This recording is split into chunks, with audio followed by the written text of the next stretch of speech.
Here we are on Cricbuzz Comm Box, and since, of course, it's the flavor of Holi around, Michael, I'm not sure how much Holi you've played in your life, but I can tell you one thing, dark blue sticks much more than light blue. At the moment, it appears that way in Pune as well. Yeah, absolutely. I have to say, I watched this England 50-over team, and I do chuckle because they just keep going for it. And we praise them all the time for being a really good white ball team, but ultimately it's about winning. And they've won a World Cup, great. But unless there's a miracle from here, they're going to lose a series playing this one kind of way. It's just an aggressive way that they play. They try and see off 329 in 42 overs. It's the Owen Morgan way, but ultimately it looks like they're going to lose the series. But it's like the England side that we keep praising and saying, oh, India have got to follow it and be more aggressive.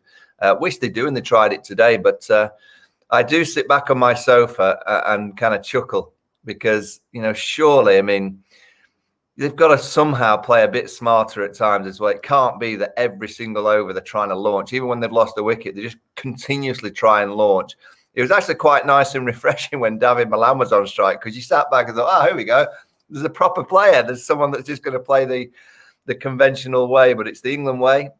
India, I have to say, have been magnificent with the ball. The seamers in particular, Gautam, have been tremendous. You've watched lots of cricket over the years. I don't ever remember watching an India versus England match when I would clearly say that India's seamers have bowled a lot better than England's seamers, and England's spinners have bowled a lot better than Indian spinners. It's a changing world, the cricketing world at the minute.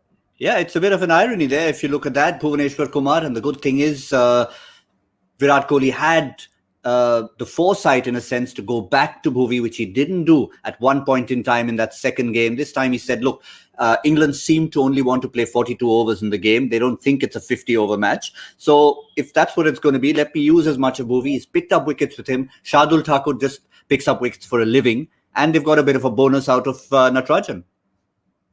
Yeah, and I think he's been a really good inclusion. But that's the way you should play against England. You know what they're going to do, so you almost dangle the carrot. You might as well bowl your better bowlers more in the first 40 overs because England try and knock off these totals, and they don't really care that Bhuvneshwar is the star act. They'll try and hit Bhuvneshwar. They're not really thinking, seeing him off and try and target the Krunal Pandyas or Natarajan, who's just into the side, or Shardul Thakur. They're just trying to hit everyone, and I just think, we just got to be very, very careful that we don't just praise England for being this dynamic one-day team. I do think they need to be smarter, by playing just this one way, which is basically in fifth gear from ball one.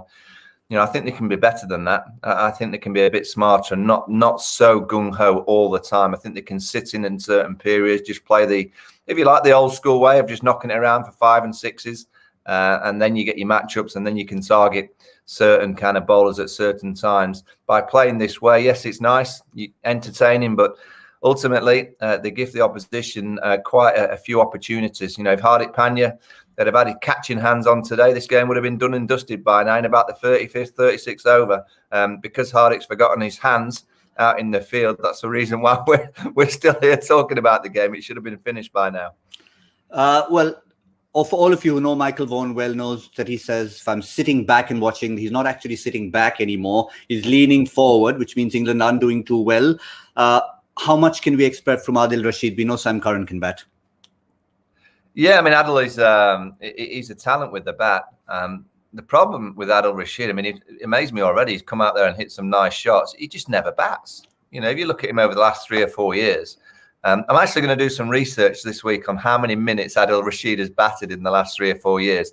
It really isn't that many, but when he goes out to bat, he just has this mind and he just plays, and he's skillful. I've played with him many years ago at Yorkshire, and he's got first-class 100. I think he's got over 10 first-class centuries, so he can seriously bat. That's why England are, I guess that's why they play in this fashion, because they bat pretty much down to numbers 9 and 10.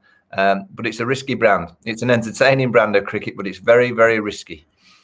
Yes, entertaining but risky. It looks as if it's very much in Team India's favour. But Michael, thank you for mentioning fifth gear, because I've had half an eye on the Bahrain Grand Prix. So I think I'm going to safely go back and see how Max Verstappen's doing. And then we'll come back and check on what appears to be a foregone conclusion, because Max needs to be in fifth gear. England don't. Thank you, Michael. We'll see you soon.